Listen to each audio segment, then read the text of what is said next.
Hello my future doctors. तो कैसे आप? तो वही हमेशा की तरह मस्त होंगे, स्वस्थ होंगे और पढ़ाई में व्यस्त होंगे। तो स्वागत है आपका सीके बाबा की क्लास में और इस खूबसूरत से आप ही के प्लेटफॉर्म पर जिसका नाम है एशियाई नीट। और हमने स्टार्ट क्या कर रखा है, लोकोमोशन एंड मूवमेंट वाला एक खूबसूरत सा चैप्टर। खूबसूरत पढ़ने में बहुत ही खूबसूरत चैप्टर है। क्यों? क्योंकि ये ह्यूमन फिजियोलॉजी के अंदर इंक्लूड है। और इसके हमने अभी तक 3 लेक्चर आपके ही इस चैनल पर अपलोड कर दिए हैं। और पिछले लेक्चर तक, लास्ट लेक्चर तक हमने क्या देख लिया था कि जो मसल सेल है या जिसको मसल फाइबर भी बोला जाता है, उसके बारे में हमने देख लिया था कि मसल की स्ट्रक्चर के बारे में हमने देख लिया था कि मसल जो है उसके अंदर फेसिकुला या मसल बंडल होते हैं। मसल बंडल के अंदर फिर क्या पाए जाते हैं? मसल फाइबर पाए जाते हैं। मसल फाइबर के अंदर मायोफिलामेंट या मायोफिब्रिल पाए जाते हैं। और मायोफिब्रिल में भी 2 टाइप के, एक्टिन और मायोसिन पाए जाते हैं। तो पिछली क्लास तक हमने मसल की स्ट्रक्चर देख ली थी। आज हम देखने जा रहे हैं कि जो मसल के अंदर जो सेल पाई जाती है वो सेल कौन सी है और उसके अंदर क्या क्या पाया जाता है।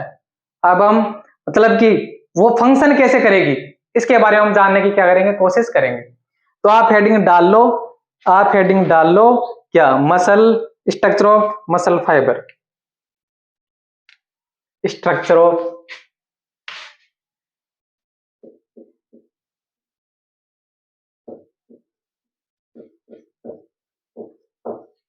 स्ट्रक्चर ऑफ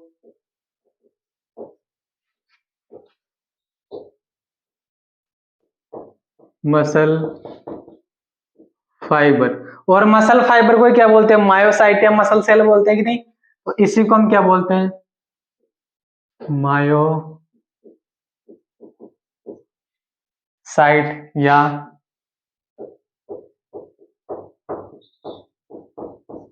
और मैं चाहता हूं कि आपकी हैंड राइटिंग खराब हो, इसलिए मैं अपनी हैंड राइटिंग सुधारने की कोशिश कर रहा हूं। पता है ना कैसे खराब होगी? हाँ, तो आप समझदार हो, आप फ्यूचर डॉक्टर हो, तब मैं यही कामना करता हूं कि आपकी हैंड राइटिंग जल्दी से खराब हो जाए आने वाले 5 साल के अंदर अंदर। ठीक है। हाँ, तो जो स्ट्रक्चर ऑफ मसल फाइबर या मायोसाइट या मसल सेल कैसी होती, तो कल बताया था ना कैसी होती? लॉन्ग सिलेंड्रिकल होती है, लंबी लंबी कोशिकाएं ये होती है। तो देखिए ये मैंने बनाई।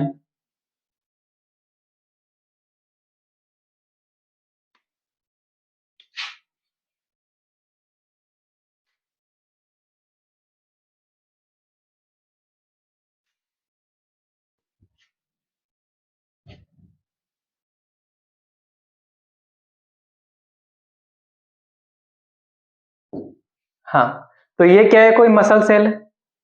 तो जो सेल होती है उसके आउटर बाउंड्री, एनिमल की बात कर रहा हूं, आउटर बाउंड्री क्या होती है? Cell membrane. प्लांट में क्या होती है? Cell wall. तो ये क्या है? Cell membrane, cell membrane. लेकिन पता है ना कि मसल की स्टडी को क्या बोलते हैं? सार्कोलॉजी। तो यहां पर हर टर्म के पीछे क्या लगा, आगे क्या लगा होगा? सार्को। तो इसको यहां पर बोला जाता है सार्को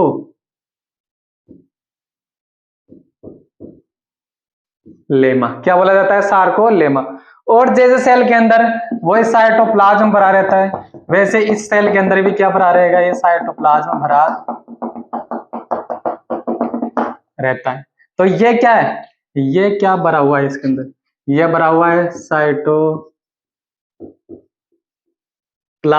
लेकिन इसको यहां पर क्या बोला जाएगा? सार्कोप्लाज्म। ठीक है। एनर्जी के लिए या रेस्पिरेशन करवाने के लिए कौन सा सेल ऑर्गेनल पाया जाता है? कौन सा सेल ऑर्गेनल पाया जाता है? उसका नाम होता है माइटोकॉन्ड्रिया। तो ये क्या है? माइटोकॉन्ड्रिया। लेकिन यहां पर मसल सेल के लिए इसको क्या बोला जाता है?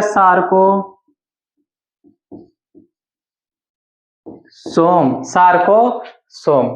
और इसके अंदर एक इंपॉर्टेंट सेल ऑर्गेनल पाया जाता है। देखिए ये ऐसे मैं बना रहा हूं इसको। ये क्या है? Endoplasmic reticulum. ये क्या है? एंडोप्लाज्मिक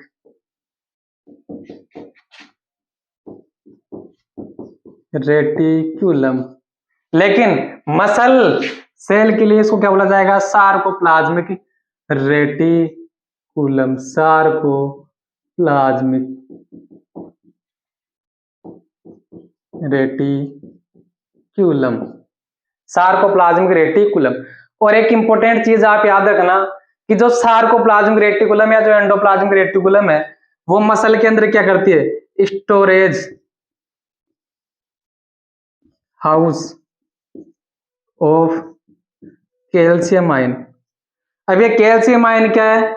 ये मसल कॉन्ट्रेक्शन में क्या करता है? हेल्प करता है।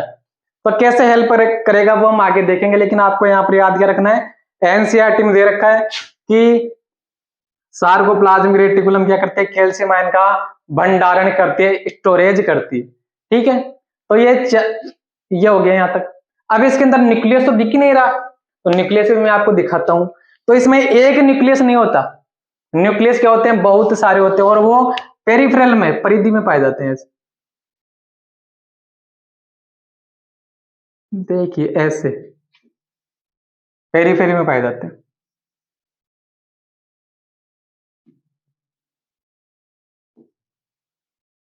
ये वाला बड़ा वाला न्यूक्लियस नहीं है, ये तो एंडोप्लाज्मिक रेटिकुलम।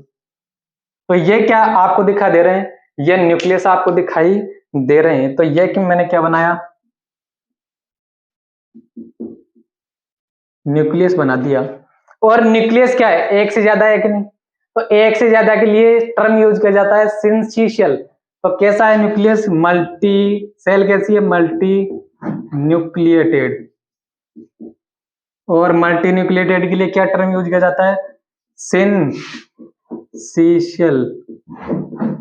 सिंथेसियल, या हिंदी में बोले तो बहुकेंद्रकीय।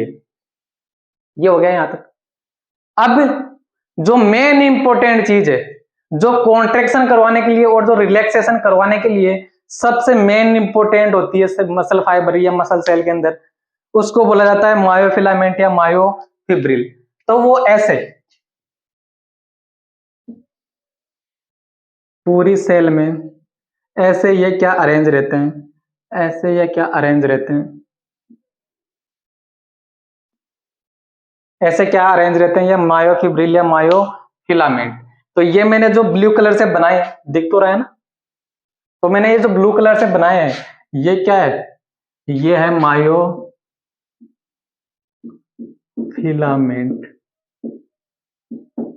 या मायोफिब्रिल।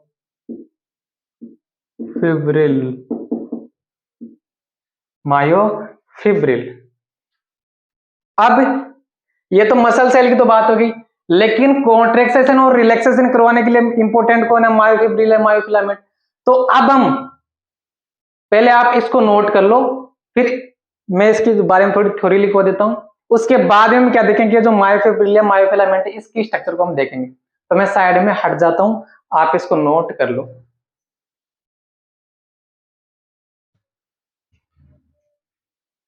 तो ये आपने लिख लिया और ये मैंने रफ कर दिया।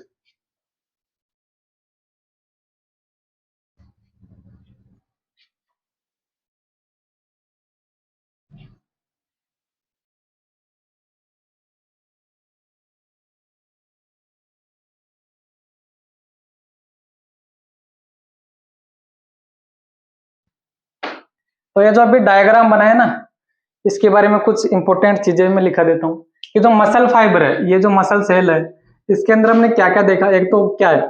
सार्कोलेमा या सेल मेम्ब्रेन। और सेल मेम्ब्रेन के अलावा एक क्या था इसमें? Sarcoplasm,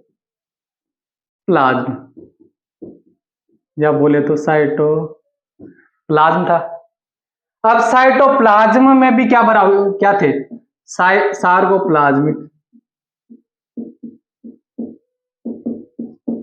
cell organelles. Sarcoplasmic cell organelles जैसे कौन कौन थे? माइटोकॉन्ड्रिया को क्या बोला जा रहा था?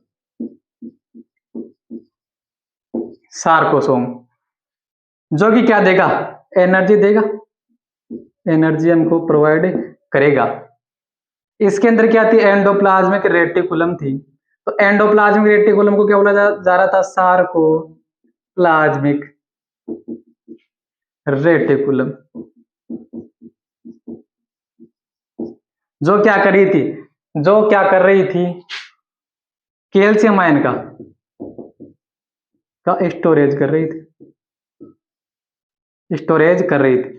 और इसमें क्या था, एक न्यूक्लियस, जो कैसा है, मल्टी न्यूक्लिएटेड, या बोले तो सिंसिशियल,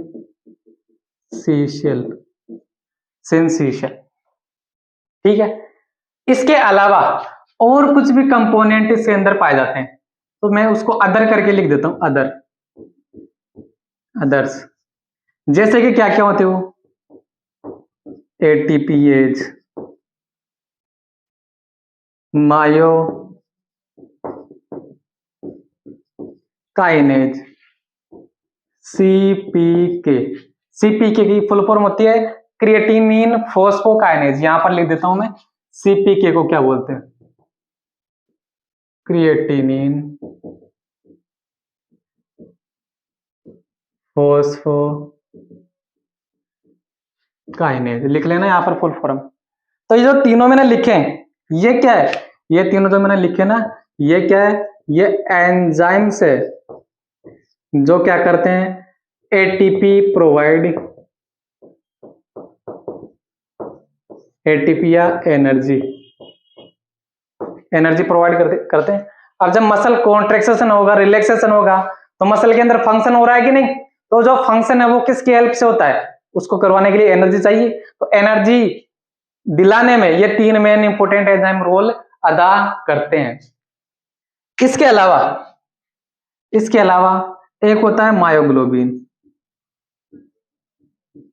मायोग्लोबिन होता है, और इसके अंदर ग्लाइकोजन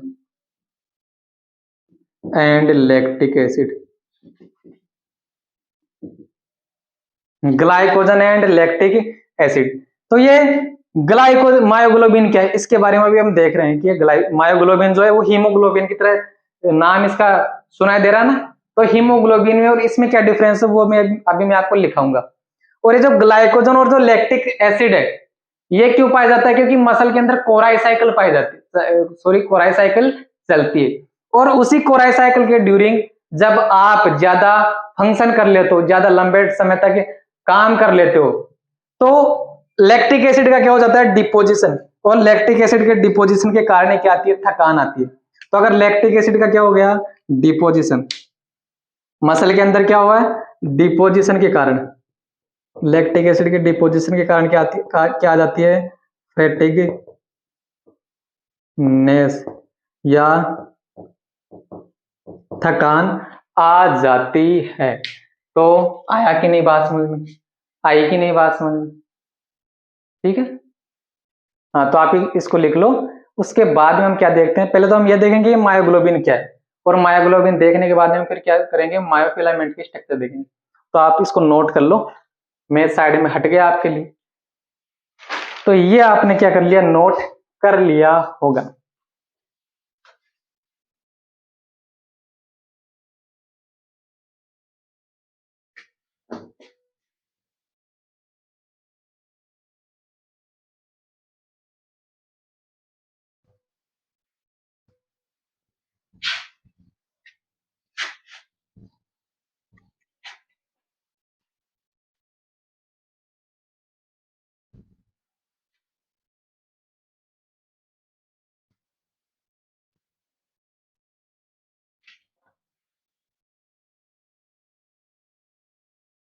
देखिए, जो यहाँ पर आपको लिखवाया जा रहा है ना, तो उसमें पूरी एनसीईआरटी तो कवर हो ही रही है, लेकिन कुछ एक्स्ट्रा पॉइंट भी मैं यहाँ पर लिखवा रहा हूँ। वो एक्स्ट्रा पॉइंट इसलिए लिखवा रहा हूँ क्योंकि वो नीट की पिछली साल के जो एग्जाम के क्वेश्चन है, उनमें वो क्वेश्चन पूछे गए, इसलिए वो पॉइंट मैं यहाँ पर क्लियर करवा रहा हूँ। तो इन लेक्चर को देखने के बाद में आप किसी भी इंस्टीट्यूट का कोई भी जो स्टडी मटेरियल है, उसको जो अगर सोल्व करने बैठोगे ना आप, तो उसके पूरे क्वेश्चन सोल्व होंगे आपसे। अगर कोई क्वेश्चन छूट जाए तो आप कमेंट बॉक्स में या जो हमारा टेलीग्राम चैनल है उसकी लिंक नीचे दे रखी है ना, तो उसमें आप उसका स्क्रीनशॉट या टाइप करके मेरे को भेज सकते हो। लेकिन मैं आपको एक बात ये भी बताना चाहता हूँ कि अगर आप नीट की प्रिपरेशन कर ही रहे हो ना, तो जहां तक हो आप किसी इंस्टीट्यूट का स्टडी मटेरियल सोल्व करने की कोशिश करें। जो रेफरेंस बुक अब आ रही है ना, अब आप कोई सी भी रेफरेंस बुक लेकर के आओ, तो उसमें क्या कि जो पिछले साल के बहुत पुराने जो एग्जाम की क्वेश्चन है, AIPMT RPMT तब लगती थी, तो उसमें क्या है कि आउट ऑफ सिलेबस क्वेश्चन भी आते थे। तो आप वो आउट ऑफ सिलेबस क्वेश्चन को ज्यादा इनका डिप्रेशन ना ले कि यार मेरे जैसे तो ये क्वेश्चन हो ही नहीं रहे, उस टाइप के क्वेश्चन अब नहीं पूछे जा रहे एग्जाम में, तो आप टेंशन ना लेना। जहां तक वो आप एनसीईआरटी बेस्ड स्टडी मटेरियल कोई बुक है वो सोल्व कीजिए, ठीक है। तो ये आप मेरी एक तरह से सलाह मान सकते हो आप। तो अभी एक नाम आया ना मायोग्लोबिन, तो ये मायोग्लोबिन क्या होता है? मायोग्लोबिन क्या होता है? और एक तरफ है हीमोग्लोबिन,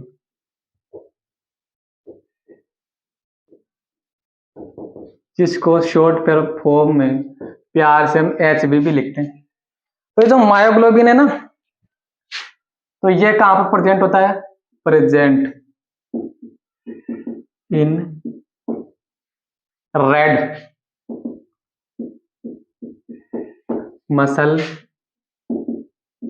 फाइबर। देखिए कि मस्कुलर जो सिस्टम वाला जो पोर्शन है ना, उसके आखिरी में एक टॉपिक में करूंगा जहां पर मसल्स है, वो दो प्रकार की बताऊंगा आपको, एक तो रेड मसल और एक व्हाइट मसल। तो वो क्या है, वो उनमें क्या डिफरेंस होता है वो लास्ट में देखेंगे हम। लेकिन अभी आप ये याद रखिए कि जो मायोग्लोबिन है वो किसमें प्रेजेंट होता है? रेड मसल फाइबर में प्रेजेंट होता है। और ये कहां पर प्रेजेंट है? ये क्या प्रेजेंट होता है? प्रेजेंट इन ब्लड या RBC के अंदर, ठीक है। ये क्या है? ये respiratory pigment of red muscle. मतलब रेस्पायरेटरी पिगमेंट का मतलब कि जो ऑक्सीजन को ट्रांसपोर्ट करता है, ऑक्सीजन को लाता ले जाता है, उसको क्या बोला जाता है? Respiratory pigment. ये क्या होता है? ये भी रेस्पायरेटरी पिगमेंट है। ये भी क्या है? रेस्पायरेटरी पिगमेंट है। Respiratory pigment of blood. जैसे ये जो हीमोग्लोबिन है ना, वो क्या करता है? एल्विलाई से 4 ऑक्सीजन को जोड़ करके कहां पर ले जाता है? टिश्यू के पास या कोशिका के पास ले जाता है।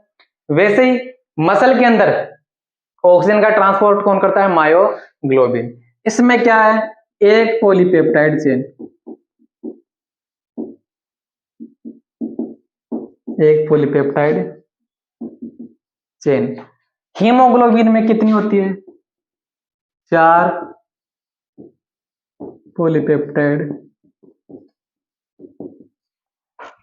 4 पॉलीपेप्टाइड चेन। ये कितनी ऑक्सीजन को जोड़ सकता है? अब पॉलीपेप्टाइड चेन ही एक है तो एक ही ऑक्सीजन को जोड़ सकता है। तो बाइंड विथ एक O2 मॉलिक्यूल, एक O2 मॉलिक्यूल। ये कितने को जोड़ सकता है? 4 को। तो बाइंड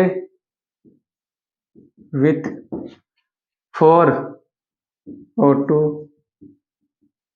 मॉलिक्यूल, ठीक है।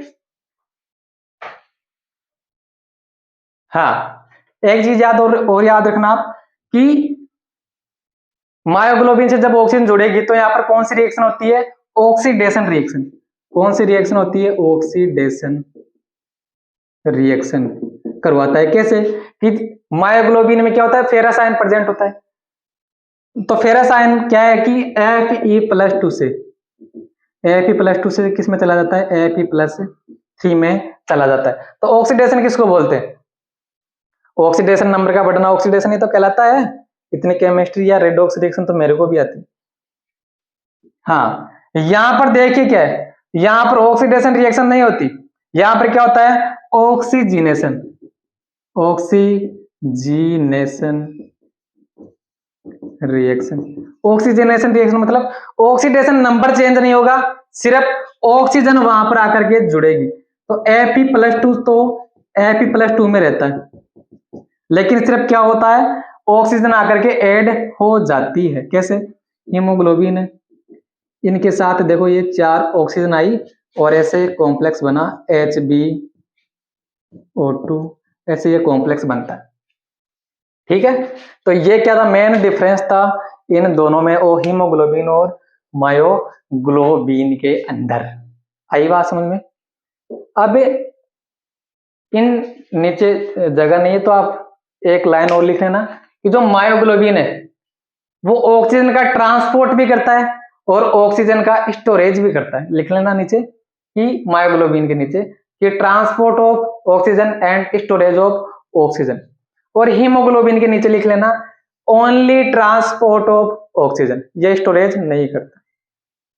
लिख लो आप इसको, ठीक है, तो ये आप लिख लो। तो फिर मैं इसको मिटा रहा हूं, ये कंप्लीट है मायोग्लोबिन और हीमोग्लोबिन में डिफरेंस। मायोग्लोबिन और हीमोग्लोबिन में डिफरेंस, ये इंसेक्ट बीच में कहां से आ गया, arthropoda phylum.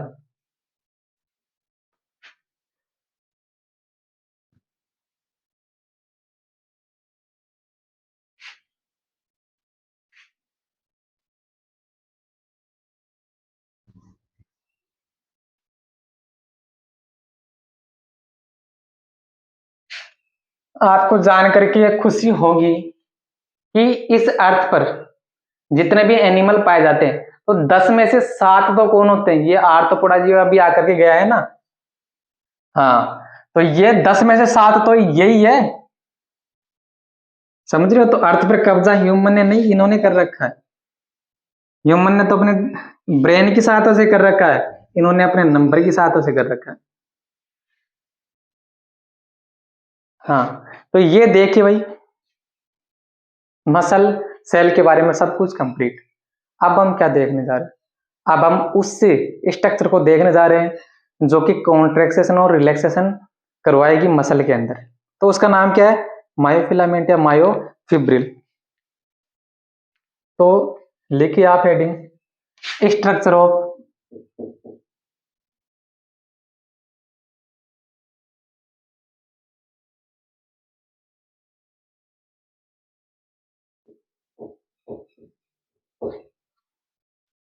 Structure of myofilament.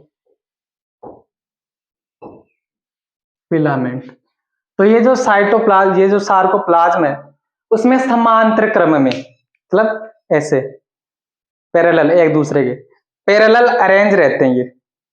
तो पैरेलल क्या करते हैं, अरेंज रहते हैं, और जब इन पर प्लेन पोलराइज्ड लाइट, समतल दूरबीत प्रकाश डाला जाता है, ये जो मैंने अभी लंबे लंबे से फाइबर बनाए थे ना मसल सेल में, उसकी बात चल रही है। जब इन पर समतल दूरबीत प्रकाश, पीपीएल का मतलब समतल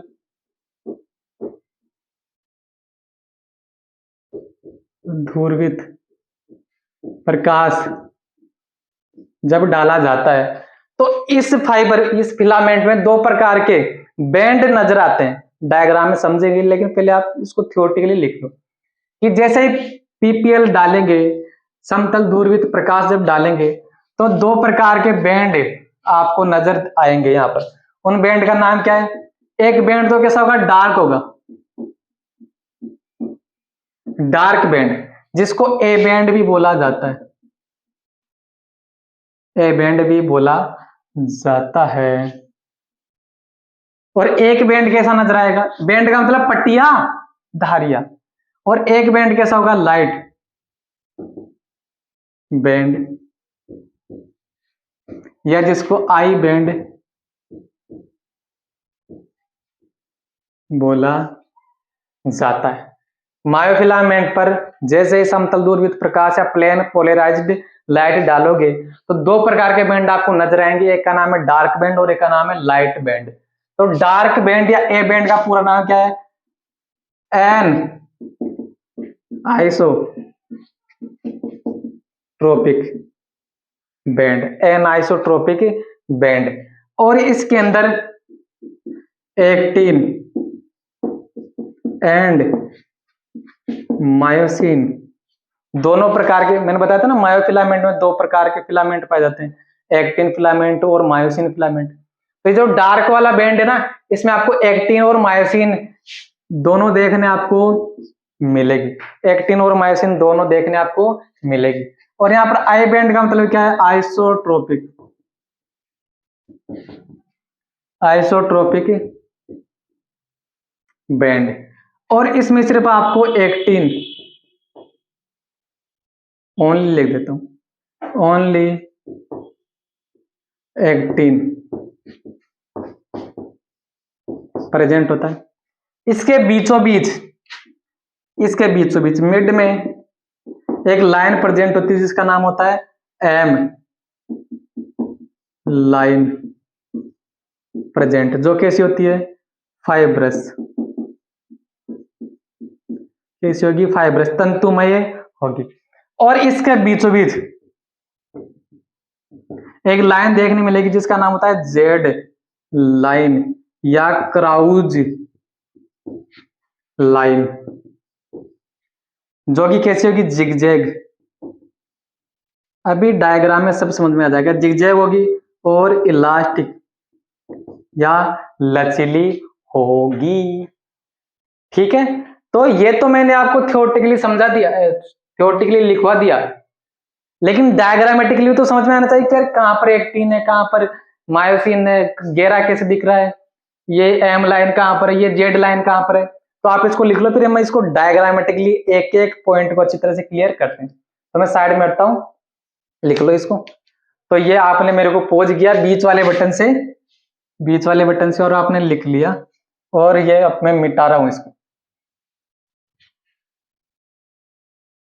आज का लेक्चर देखिए थोड़ा लंबा हो सकता है, वो इसलिए क्योंकि आज ये जो टॉपिक है ना, अगर इसको बीच में छोड़ देंगे ना तो फिर ये अगले लेक्चर में थोड़ा सा कैसे सीक्वेंस गड़बड़ हो जाएगी। तो आप लेक्चर में, पूरे लेक्चर में मेरे साथ बने रहे, बोर होने का कोई सवाल ही नहीं कि यहाँ पर हम बोरियत अफोर्ड नहीं कर सकते। क्योंकि अगर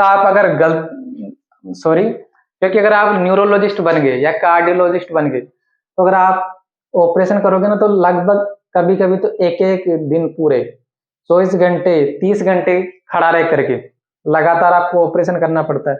तो आप 1 घंटे में थक जाओगे, तो फिर वो न्यूरोलॉजिस्ट या कार्डियोलॉजिस्ट कैसे बन पाओगे।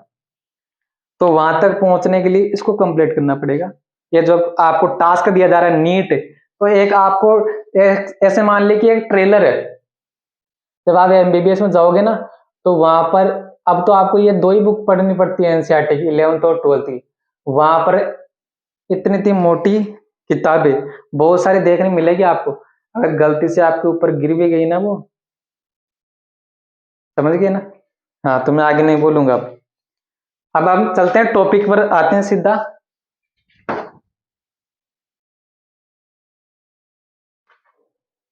हाँ, टॉपिक पर आते हैं कि ये देखिए जो मैंने ऐसे फाइबर बनाया था ना, उसमें ऐसे ऐसे धागे धागे, अब उसको मैं बढ़ा करके जूम करके बना रहा हूँ, जूम डूइंग, जूम डूइंग मतलब बढ़ा करके बना रहा हूँ।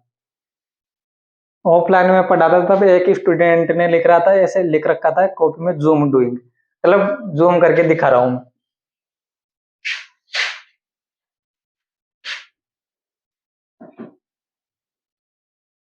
हाँ, तो ये क्या है, वो मायोफिलामेंट, मायोफिलामेंट, ये क्या है, वो मायोफिलामेंट, मैंने इसको बड़ा करके लिख दिया। अब जैसे इस पर पीपीएल डाला जाता है, तो दो प्रकार के बैंड बताए ना मैंने आपको, तो इसमें दो प्रकार के बैंड आपको देखने मिलेंगे। देखिए कैसे,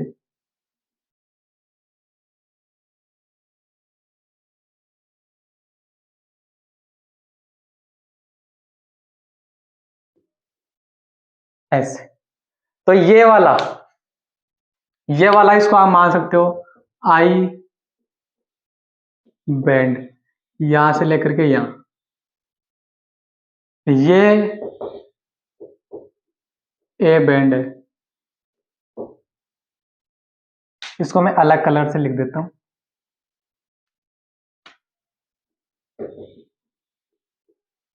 ये ए बैंड है।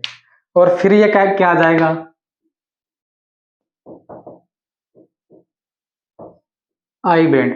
तो ऐसे पूरे फिलामेंट में I band, A band, I band, A band, I band, A band, ऐसे आपको नजर आएंगे। पीपीएल जब डाल करके आप देखोगे तो अभी लिखा है ना आपको कि इसके बीचों बीच, आई बैंड के बीचों बीच एक लाइन होती है, जिगजैग लाइन होती है, जिसका नाम होता है जेड लाइन। तो ये देखो भाई जिगजैग लाइन, तो ये क्या है, जेड लाइन, या इसका नाम क्या है, क्राउज लाइन। क्या नाम लिखा है इसका, क्राउज लाइन। कैसी होती है, इलास्टिक,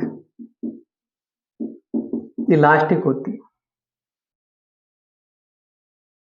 ठीक है। और ऐसे इस आई बैंड में भी वही जिगजैग लाइन होगी, जेड लाइन, ठीक है। ये भी क्या है, जेड लाइन। अभी ये जो ए बैंड है, ए बैंड है, बताया ना आपको, ए बैंड गहरा होता है, डार्क होता है, आई बैंड मतलब हल्का होता है, लाइट होता है।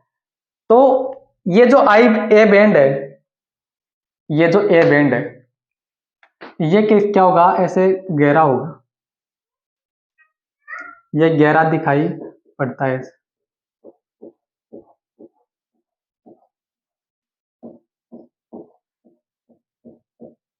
इसके गहरे दिखने का रीजन क्या है वो भी मैं आपको बताऊंगा कि ऐसे क्या होगा, गहरा होगा।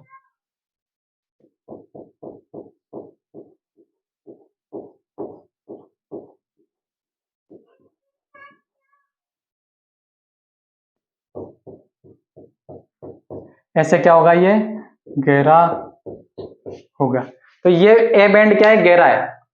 लेकिन देखिए बीच में मैंने छोटा सा पोर्शन ऐसे हल्का बना रखा है ना, तो ये जो हल्का पोर्शन है, ए बैंड देखो पूरा कैसे होगा, गहरा, लेकिन इसके बीच में एक हल्की सी पट्टी क्या दिखाई देती है आपको, लाइट नजर आती है, उसको बोला जाता है एच, उसको क्या बोला जाएगा, एच जोन, एच जोन या हैंसन जोन बोला जाता है। एच जोन या हैंसन जोन उसको बोला जाता है। और एच जोन के बीचों बीच, एच जोन के बीचों बीच ऐसे एक लाइन प्रेजेंट होती है, जिसको बोला जाता है एम लाइन, एम लाइन या मीजोग्राम लाइन। तो ये क्या है, एम लाइन, क्या पूरा नाम है इसका, मीजोग्राम लाइन। कैसी होती है, फाइब्रस होती है। कैसी होती है, फाइब्रस होती है, ठीक है। आई बैंड की चौड़ाई, आई बैंड की चौड़ाई कितनी होती है, 1 माइक्रोमीटर, 1 माइक्रोमीटर। इस आई बैंड की चौड़ाई भी कितनी होगी, 1 माइक्रोमीटर। लेकिन जो ए बैंड है इसकी चौड़ाई होती है 1.5 माइक्रोमीटर, ठीक है। तो पूरे फिलामेंट में से I band, A band, I band, A band आपको नजर आएंगे। आई बैंड के बीचों बीच एक लाइन है जिसका नाम है जेड लाइन या क्राउज लाइन, जो कि कैसे होती है, जिगजैग होगी और इलास्टिक मतलब लचीली होगी। और आई बैंड की चौड़ाई कितनी होगी, 1 माइक्रोमीटर, 1 माइक्रोमीटर। और ए बैंड जो है वो आपको डार्क दिखाई देगा। डार्क क्यों दिखाई देगा, क्योंकि इसके अंदर एक्टिन और मायोसिन प्रेजेंट होते हैं, पता है ना, एक्टिन और मायोसिन प्रेजेंट होते हैं। तो लेकिन इसके बीचों बीच एक पोर्शन होता है जिसका नाम होता है जे एच जोन। एच जोन का पूरा नाम है हैंसन जोन। तो ये कैसा दिखाई देगा आपको, लाइट नजर आएगा, हल्का नजर आएगा। तो ए बैंड के बीचों बीच एक हल्का बैंड नजर आता है जिसको बोला जाता है एच जोन या हैंसन जोन। इसमें ओनली क्या प्रेजेंट होता है, myosin. Very very important line, very very important line, myosin present. A band में वैसे तो क्या होता है, एक्टिन भी प्रेजेंट होती है, मायोसिन प्रेजेंट होती है, लेकिन एच जोन में सिर्फ क्या दिखाई देती है, क्या प्रेजेंट होता है, मायोसिन प्रेजेंट होता है। इसलिए वो कैसा दिखाई पड़ता है, हल्का दिखाई पड़ता है। और एच जोन के बीचों बीच एक लाइन होती है जिसका नाम है एम लाइन या मीजोग्राम लाइन। तो यहां तक आपको समझ में आया कि नहीं आया, आ गया, आ गया तो बहुत अच्छी बात है। अब एक इंपॉर्टेंट चीज और आप याद रखना कि एक जेड लाइन ये है, दूसरी जेड लाइन ये है। तो दो जो जेड लाइन होती है, ये देखिए यहां से लेकर के यहां, ये जो दो जेड लाइन है, इन दोनों जेड लाइन के बीच का जो स्पेस है ना, इसको बोला जाता है सार्को। इंपोर्टेंट टर्म है ये, इंपोर्टेंट टर्म है सार्कोमियर। सार्कोमियर इसको बोला जाता है। किसको? सार्कोमियर क्या है? सार्कोमियर क्या है? दो जेड लाइन के बीच की डिस्टेंस क्या कहलाती है? सार्कोमियर कहलाती है। और यही सार्कोमियर क्या है? Structural and functional unit of muscle fibre. जब भी रिलैक्सेशन और कॉन्ट्रैक्शन होगा तो इसी की लंबाई कम होती है और इसी की लंबाई ज्यादा होती है। तो जब कॉन्ट्रैक्शन हो रहा होगा, कॉन्ट्रैक्शन जब हो रहा होगा, जैसे मैंने ये कॉन्ट्रैक्शन किया, तो इस कॉन्ट्रैक्शन के दौरान क्या हुआ? दोनों जेड लाइन क्या आ गई? पास पास आ गई। तो सार्कोमियर की लंबाई क्या हो गई? ये मतलब चौड़ाई क्या हो गई? कम हो गई। जब रिलैक्सेशन हुआ तब दोनों जेड लाइन क्या चलेगी? दूर दूर चलेगी। तो सार्कोमियर वापस क्या हो गया? फैल गया। तो उसकी लंबाई फिर फैल गई। तो जो भी जब रिलैक्सेशन हो रहा है या कॉन्ट्रैक्शन हो रहा है तो उसके लिए किसको देखा जाएगा? सार्कोमियर को देखा जाएगा। अगर उसकी चौड़ाई घट रही है तब मतलब कॉन्ट्रैक्शन हो रहा है, अब उसकी चौड़ाई बढ़ रही है तब उस मसल के अंदर क्या हो रहा होगा? रिलैक्सेशन हो रहा होगा। तो आप इसको लिख लो, फिर मैं सार्कोमियर के बारे में आपको 2-4 लाइनें लिखवा देता हूं, तो आप इसको बना लो जल्दी से। ठीक है, लिख लिया होगा तो मैं इसको मिटा रहा हूं।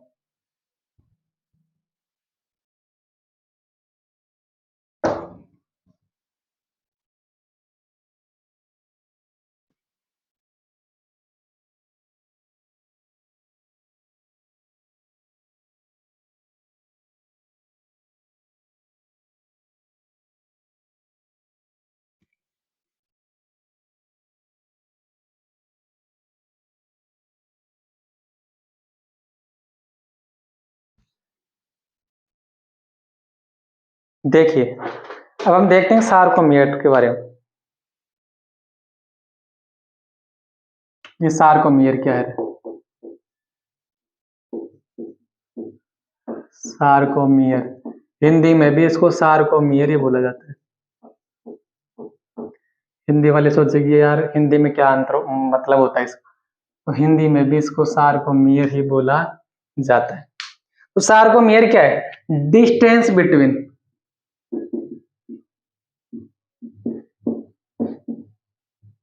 To, distance between two Z line.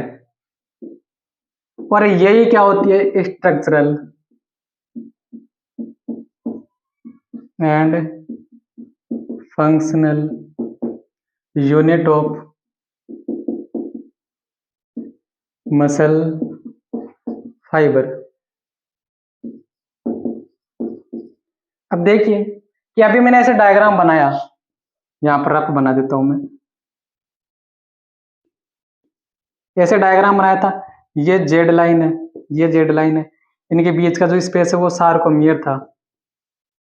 ठीक है, तो ये जो सार्कोमियर है इसमें एक तो पूरा ए बैंड आ रहा है, ए बैंड पूरा आ रहा है, लेकिन आई बैंड आधा आई बैंड आ रहा है, इधर वाला आई बैंड आधा और इधर वाला आई बैंड आधा। तो किस किस से मिलकर के बना होता है ये? हाफ आई, एक पूरा ए बैंड, ए बैंड और हाफ आई बैंड, इससे मिलकर के बना होता है। ऐसे मतलब लिख देना कि हाफ और हाफ को जोड़ा तो ये वन हो गया। अपने मैथ में लगाना तो कैसे बना होता है? हाफ आई बैंड, एक पूरा ए बैंड और फिर वापस हाफ आई बैंड। तो आई बैंड की चौड़ाई कितनी है? आई बैंड की चौड़ाई 1 माइक्रोमीटर। तो हाफ आई बैंड की चौड़ाई 0.5, ए बैंड की चौड़ाई कितनी थी? 1.5 माइक्रोमीटर और हाफ आई बैंड की चौड़ाई फिर वही 0.5 माइक्रोमीटर। तो टोटल लेंथ या चौड़ाई कितनी होगी सार्कोमियर की? 2.5 माइक्रोमीटर। या ये तो क्या है? एवरेज है, लेकिन आपको रेंज पूछी जाए तो 2 से लेकर के 3 माइक्रोमीटर क्या होती है? इसकी चौड़ाई होती है सार्कोमियर की। खत्म। सार्कोमियर के बारे में ये सब कुछ क्या है? खत्म है। तो ये सार्कोमियर आप नोट कर लो, इसको सार्कोमियर को आप नोट कर लो। तो ये मसल सेल होगी, सारकोमियर क्या था वो हो गया। और मसल सेल के अंदर कौन कौन से कंपोनेंट पाए जाते हैं, एटीपीएज, सीपीके और मायोकाइनेज, लैक्टिक एसिड, ग्लाइकोजन, सबका सब। पहले हमने क्या देखी आज, पहले तो मसल फाइबर जो है, मसल सेल है, मायोसाइट है, उसकी स्ट्रक्चर को देखा। उसके बाद में उसके बारे में कुछ इंपोर्टेंट पॉइंट नोट की, ठीक है। और उसके बाद में हमने क्या देखा, मायोग्लोबिन और हीमोग्लोबिन में डिफरेंस देखा। और लास्ट में फिर हमने क्या देखा, structure of muscle sorry myofilament. Myofilament में क्या देखा हमने कि जैसे पीपीएल डाला जाता है, समतल दूरवृत्त प्रकाश डाला जाता है, तो मायोफिलामेंट में दो प्रकार के बैंड नजर आते हैं, A band, I band, A band, I band, A band, I band. जो आई बैंड है वो लाइट दिखाई पड़ता है, ए बैंड जो है वो डार्क दिखाई पड़ता है।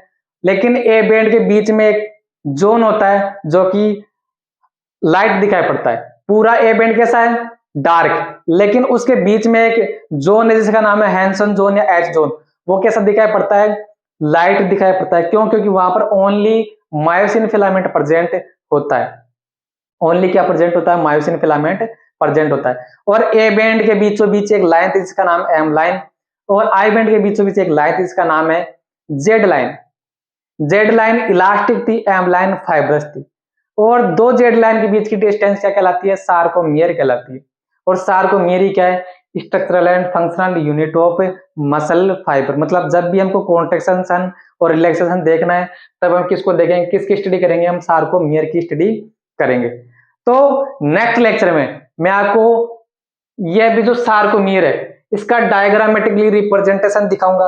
अभी आपने ये तो देख लिया कि मायोसिन प्रेजेंट होता है, एक्टिन प्रेजेंट होता है, लेकिन वो किस तरह से अरेंज रहते हैं। तो अगला अगला आने वाला लेक्चर बहुत ही इंपॉर्टेंट है, क्योंकि यहीं से स्टूडेंट को कंफ्यूजन होना स्टार्ट होती है। तो अगले लेक्चर को बिल्कुल भी मिस नहीं करना है। तो ऐसे ही बने रहे मेरे साथ, मिलेंगे अगले लेक्चर में, तब तक के लिए थैंक यू वेरी मच।